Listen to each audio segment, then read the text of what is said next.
Hello, I am Mamudu Gajaga, and this is QTV News coming to you live from our studios along Caraba Avenue. Thank you for joining us. Now, the main local, international, and other headlines that we have for you tonight. At the State House today, President Adama Barrow received the new UN Secretary General Special Representative for West Africa and the Sahel. We have three stories on the ongoing national voter registration. In the first, we catch up with the process in Kanifing municipality. Next, we speak to an alcalo about the attestation process. And thirdly, we speak to the IEC chairman about some of the allegations made and controversies that have emerged in the first week of registration. And in international news, today is World Ozone Day, and we will hear what the day means globally and in the Gambia. Those were the main news headlines, and now the news in detail.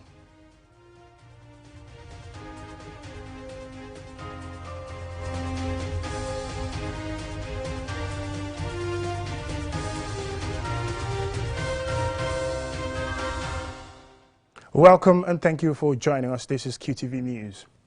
President Barrow on Tuesday received at the State House Anadif Kathir Mohamed Saleh, the new UN Special Secretary General Representative for West Africa and the Sahel. Aliou Cissé was at the State House and he now reports. United Nations Secretary General Antonio Guterres announced on 26 March the appointment of Anadif Kathir Mohamed Saleh of Chad as his new special representative and head of United Nations Office West Africa and the Sahel. Mr. Saleh succeeded Mohamed Ibn Chambers of Ghana, who ended his assignment on 7 April 2021 after serving for 6 years. Before his latest appointment, Saleh, a former Chadian foreign minister between 1997 and 2003, served as special representative of the Secretary General for Mali and head of the United Nations Multidimensional Integrated Stabilization Mission in Mali since 2015. Speaking to the media shortly after a closed-door meeting with President Barrow, Saleh said he is on a sub-regional familiarization tour as he renewed his commitment to promoting sub-regional peace and stability. I am conducting a regional tour of head of state ECOWAS. I am honored to be received by His Excellency Mr. Adam Barrow, President of the Republic of Gambia. Together we discussed the national issues as well as challenges our sub-region is currently facing and on which the United Nations and ECOWAS and other partners will continue to cooperate. I am grateful that the President has reiterated the support of this government as well as his personal commitment at the work of UNOWAS, and I look forward to this collaboration for the benefit of the people of Gambia and West Africa. Mr. Saleh has an extensive national and international experience, having taken part in several peace processes in Africa, including in Niger, the Central African Republic, and Sudan. Reporting for QTV News, I am Aliou Cissé. As the voter registration for citizens gets underway, QTV was out and about in different registration centers to gauge the level of turnout and the ongoing process of people registering. Babakar C has the details. In a two-day tour of the Greater Banjul area, visiting registration centers with a special focus on a selected few, our first point of call was at Nema Alkali, a border village between KMC and the West Coast region.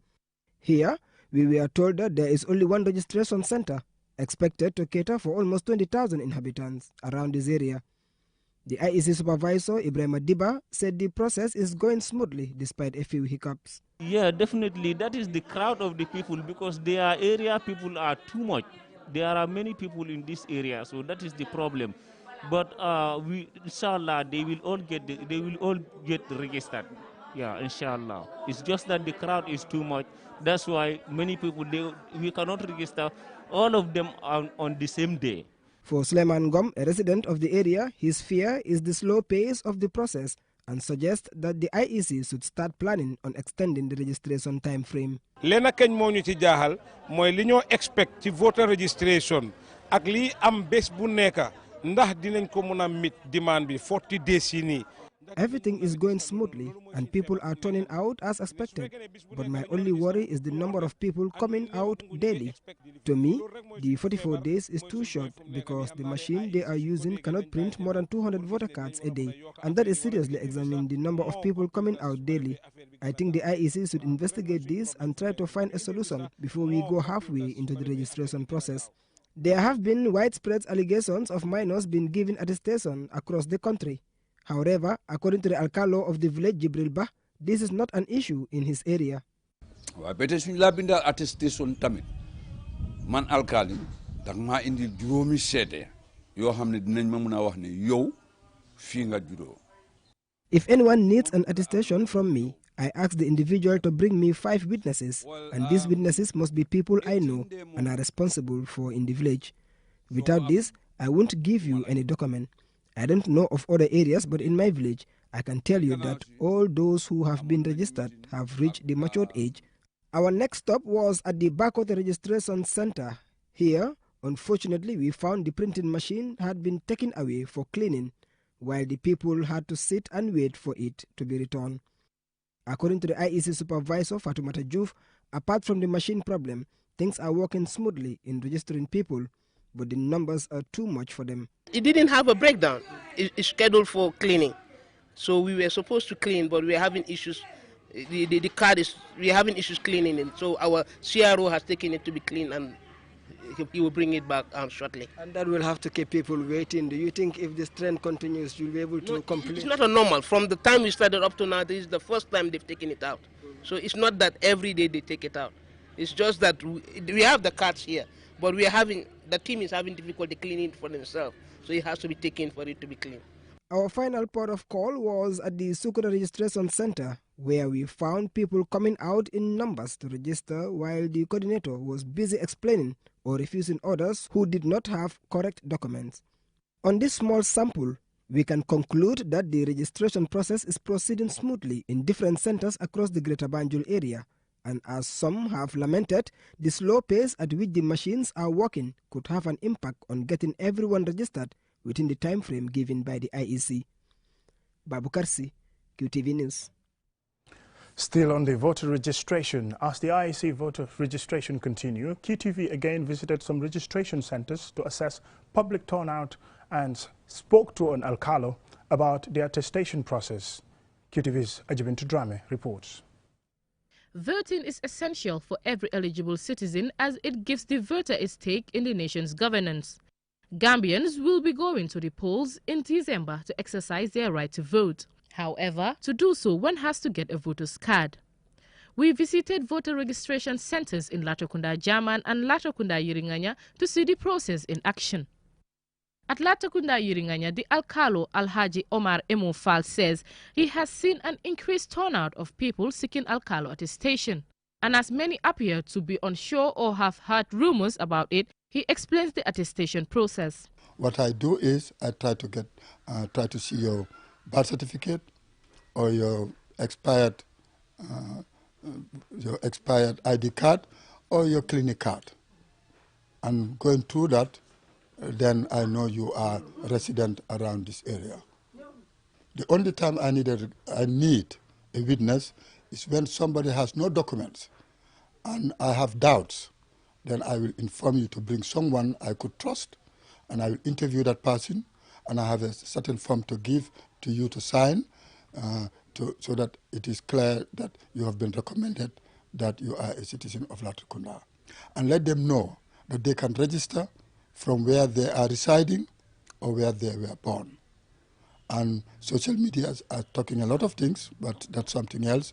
But around here, as far as I am concerned, we are attesting to Gambians who are eligible. The alcalo urges people who don't meet the other requirements in terms of documentation to come out and get their attestation so that they can exercise their rights as citizens. At Latrikunda Yiringanya Registration Center, we met the supervisor, Musa Kijara, who said that people, especially youths, are coming out in huge numbers to register. When the ID card is not with you, then we will take a valid passport. Valid passport, when that is not there, then we are going for attestation. Attestation and birth certificate also we normally should take. So, but here you can see that most of the people, they will have this document, they will keep behind. Then they will come with the photocopy. Then after, if you talk to them, they said to go back is going to be a problem. So they prefer taking attestation. But others, they will come with their original. Yes, still they want to take the attestation. Mr. Kijera also had this to say. When you come to me as a supervisor, and I'm sure that, okay, you are this, then I will give you an attestation. This attestation you are going to take to the alcalo. So when the alcalo attests to it and make that document authentic, then you will come with his stamp and signature together with the voter registration number of the alcalo. Siranjai, who was getting ready to register, says there are no challenges aside from long queues. On the issue of youth coming out to register, she explains. The youths are the ones who should brace up and have a voter's card. They are citizens and future leaders. Documents are very useful, and eligible citizens without documents is like you are not a citizen of the state. So let them come out and register and be able to vote. A registration official at Latrikunda German stated that at least 200 are registering a day, including some coming from Latrikunda Yiringanya to register. Ajibintu Drame, QTV News. Now, just a week after it commenced a general voter registration, the Independent Electoral Commission, IEC, has issued a press release listing a provisional total of close to up to 200,000 registered voters. In an interview with QTV, the IEC chairman has addressed public controversies surrounding the voter registration process. Mamadou Lamin Choi has the rest of the story. So good. The IEC chairman is impressed that the figures are promising after the commission registered nearly 200,000 voters in just a week after the voter registration process kicked off. The IEC is looking to register over 1 million voters by the 11th of July and is urging all Gambians to do so to take part in the general voter registration. With such statistic of voters registered, the IEC chairman is confident that the commission can deliver on its time frame. We are using generators. And also the machines, they are programmed in such a way that they should normally have 120 registered voters in one day, even though some are now registering over 200, which is not good for the machines, which is not good for the generators either. So that's why when you calculate the whole country, 120 from each polling station for 44 days, it's over 1 million. Down the line in the voter registration process, the IEC and alcalos and safos are facing public criticism surrounding the process of issuance of attestations for individuals in the absence of the legally prescribed documents for a voter to be qualified for registration. Mohamed M.S. Ba is a member of the Coalition of Civil Society Organizations on Elections, who has been serving as an observer during the voter registration process.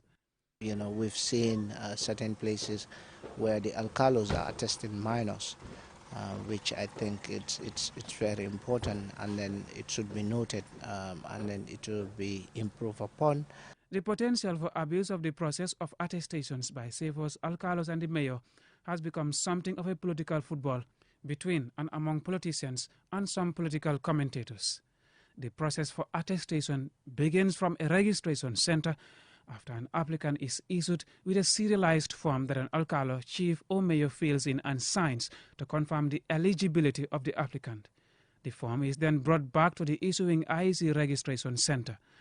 However, IEC officers are trained not to reject any. First of all, when you come before them, they ask you, all this document you don't have it, then they give you the form. They have no control over how the alcali is doing or the mayor. We don't have that. That's beyond them. But as long as you submit that document before them, they are bound to give you a voter's card. Another public controversy about the voter registration is the IEC's approval of the Banjul mayor to issue attestation to applicants. Ali Momar Njai defends the IEC's decision in this regard, saying that they are backed by law. What the law says is that come anything dealing with elections, where the law is silent on any issue, the IEC has the authority to do what it feels right. The electoral laws on attestation have existed for 2 decades now, the removal of which the Gambia Opposition for Electoral Reform, GOFA, among others, had campaigned for. However, the irony for some analysts is that most of the parties who constituted GOFA and succeeded to power through a coalition haven't delivered on the much-needed electoral reforms they had championed for years. Mahmoud Lamin Choi, QTV News. From that story by Mahmoud Lamin Choi, we will now take a short commercial break, but still to come, we have more local and international news. Stay tuned. Election post-Jame, Carlo attestation. They are not literate. One Alcalo have given Mr. Boje land, and Mr. Dabo land, Mr. Sise land, the same piece of land because of no record. Not citizens being registered. The government is delaying. None of them are doing it because for law for country. Extend your mandate. God knows how they're going to do that. I've been escorted by political agents. Jame tried it through the courts and it was impossible. Lost hope in anything in the diaspora vote. Paper, marble, and the youth. Many of the young ones want to be babysit. They're happy sitting at the street corners brewing a chai. The government had frustrated the IEC, maybe at the next election, but not this time around. Really still a coalition government, isn't it? Let's suspend that contextualization until we come back from a very short break. We're going to. State of Affairs, airing tonight at 9 p.m. on QTV.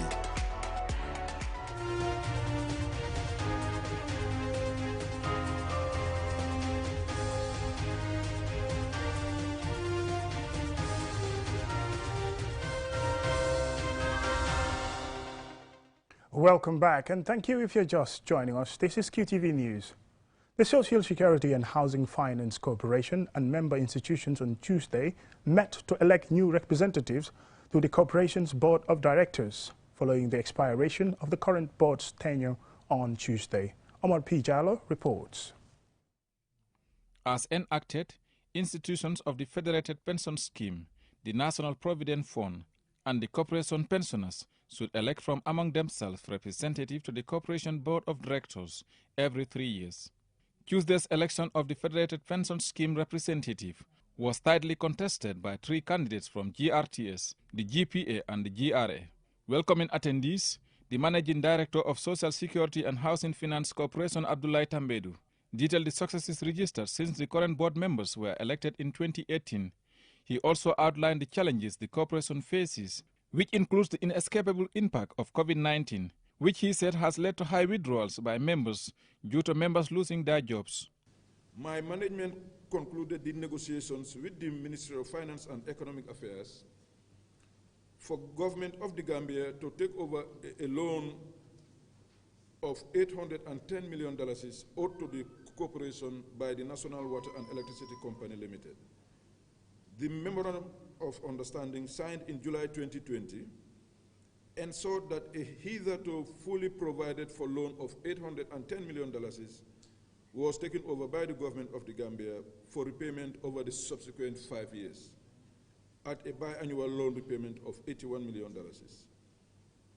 Ladies and gentlemen, I can gladly announce that the first installment of $81 million due in March 2021, barely 3 months ago, was paid in full by the government of the Gambia.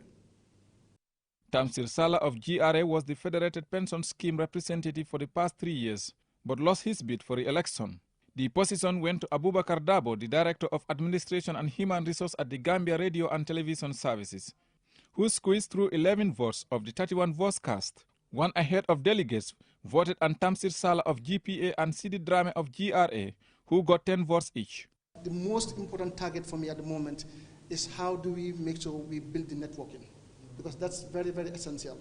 Most of us never had the opportunity to come and sit here and to know what's even happening. But I think from now on, our major task, what I will try to advocate for as a matter of priority, is to make sure that we reach out to each participator, get in touch, sit with them, discuss, and make sure that they are in tune with the realities of the social security.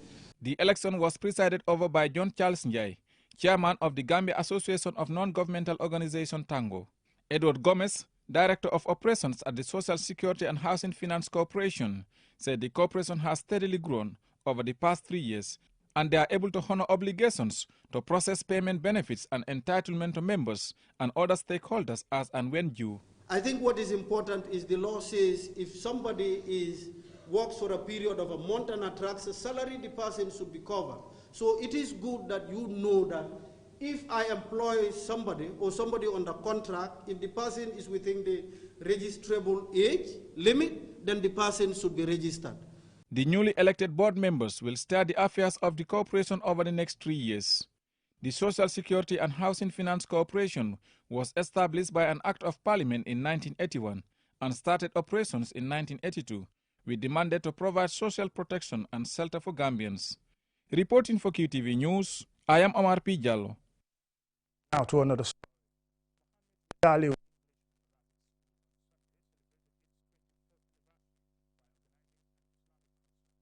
The theme, the Quran and the Sunnah in the lives of Muslims. This story by Lamin Dabo is narrated by Mahmoud Lamin Choi.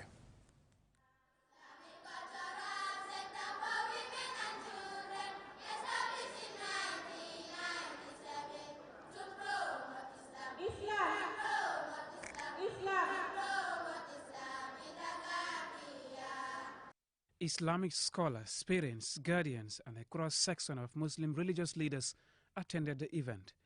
It was exciting as students read surahs and verses from the Quran, authentic hadiths, poems, and dramas. At the event, the proprietors of Muhammad Yadeliu English and Arabic School, Aja Maimuna Yadeliu Savage, explains the history of the school. I told my father, I want to start something. I want to start a dara. And he said, I have given you my whole compound. And he also gave me the resources to start with. And during which period, that was like 24 years ago, then we started with just about 10 students and maybe 3 staffs, 1 cleaner, 2 teachers, etc. But alhamdulillah, today the school is well known in the whole world. The board chairman of the school, Imam Alhaji Usman Jah, thanked Allah for witnessing such an event, which he describes as an encouragement for Muslims to strengthen their approach towards the teachings of their religion. Since Muhammad Yadaliu Islamic and Arabic School was established in its early days in Banjul by the big Islamic propagator, Hajja Maimuna Savage. Definitely we thank the Almighty Allah subhanahu wa ta'ala for giving support to somebody who work for the, how to call it, who works to build the Islamic religion and to prepare our children to be good Muslims and good citizens tomorrow. Sheikh Esa Fodiatabo, the president of the Supreme Islamic Council, had this to say. My advice to Muslim Ummah is that the Quran is our daily life book. Let's do our level best to send our children to learn the Quran. As our fathers were doing, they always send their children to learn Quran before they do anything. They learn Quran first before learning anything else. So alhamdulillah, this is what Ajamai is doing. Nafisa Jame, a student, shares her views about the event. It is very important for a Muslim to learn Sunnah and Quran. It helps him to understand his religion. On behalf of the students and the school, I thank you all for attending this celebration. May we witness many more years. Muhammad Yadeliu English and Arabic School was established in Banjul in 1997 with the aim to propagate the teachings of Prophet Muhammad to Muslims. The institution teaches Arabic and English, which is a big advantage to the children. For QTV News, I am Lamin Choi.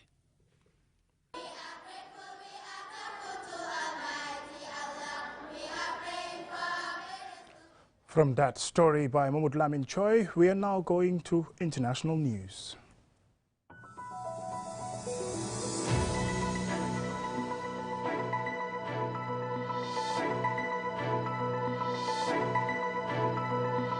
Well, this story is about the ozone. Do you really care? Maybe when you watch this story, you should start paying some attention. World Ozone Day is celebrated annually on the 8th of June to inform the public of the impact of human actions on the ozones and to develop a worldwide movement of citizens for the ozones. The theme for this year is the ozone, life and livelihoods. Jennifer Sonko has the rest of the story. What if I told you there's an essence on this planet so powerful that it can sustain all forms of life? Research has shown that the ozone covers over 70% of the planet, supporting humanity's sustenance and that of every other organism on Earth. The ozone produces at least 50% of the planet's oxygen. It is home to most of Earth's biodiversity and is the main source of protein for more than 1 billion people around the world. An estimated 40 million people are being employed by ozone-based industries by 2030. Even though the ozone benefits us all, it is in danger and needs our help. According to the UN, 90% of big fish populations have been depleted and 50% of coral reefs destroyed. We are taking more from the ozone than we replenish. A recently released documentary, Sea Piracy, highlights this as it examines the global fishing industry, challenging notions of sustainable fishing and showing how human actions cause widespread environmental destruction. The UN says, to protect and preserve the ozone and all it sustains, we must create a new balance, rooted in true understanding of the ozone and how humanity relates to it. We must build a connection to the ozone that is inclusive, innovative, and informed by lessons from the past. As part of conservative measure, the Gambia has announced a 5-month temporary ban on night fishing, effective next month. As part of efforts to conserve fish stocks, the UN celebrated the World Ozone Day, hearing from thought leaders, celebrities, institutional partners, community voices, entrepreneurs, and cross-industry experts about the biodiversity and economic opportunity that the ozone sustains. Mohamed Lamin Choi, QTV News. Apologies there. As we earlier on mentioned, it was in Jennifer Sonko that reported that story about Mohamed Lamin Choi. That's all we have for you in tonight's news bulletin, but don't forget to join us at 10 for another bulletin. Thank you for watching.